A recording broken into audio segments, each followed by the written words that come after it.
Below are samples of 4 different substances: dry ice, water, butter, and bismuth.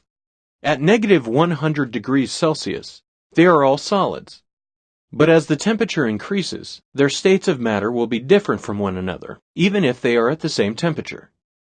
As thermal energy is added to each substance, notice how the behavior of the particles changes and the temperature increases. At -78.5 degrees Celsius, the surface particles of the solid dry ice gain enough energy to form a gas. The dry ice undergoes sublimation.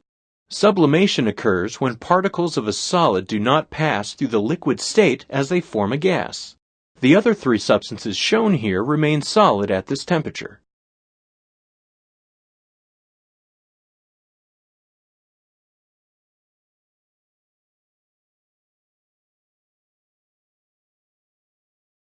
When the temperature reaches 0 degrees Celsius, dry ice exists only as a gas.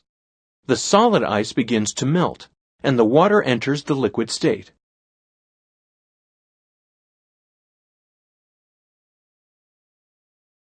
At 21 degrees Celsius, water exists only in the liquid state. Butter is an amorphous solid.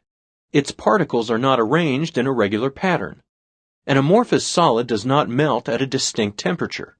Instead, it becomes softer and softer as the temperature increases. At 40 degrees Celsius, most of the butter has melted. Butter is made up of different substances, including water, fats, and proteins.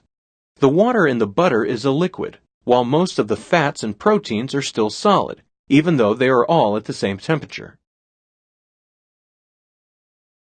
At 100 degrees Celsius, water and butter enter the gas state. Water vapor, or water gas, is invisible. The steam you see when water boils is actually made up of tiny droplets of liquid water. When the water is in the gas state, you can no longer see it.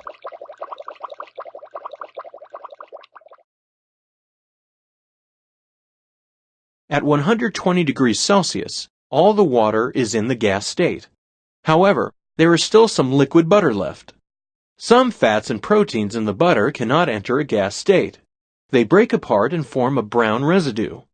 This residue remains in the container after the rest of the butter is in the gas state.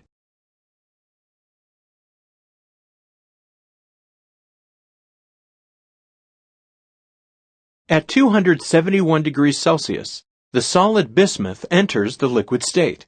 Bismuth is a crystalline solid. The particles of crystalline solids form a regular, repeated pattern. This pattern creates crystals. Unlike an amorphous solid, a crystalline solid melts at a distinct temperature.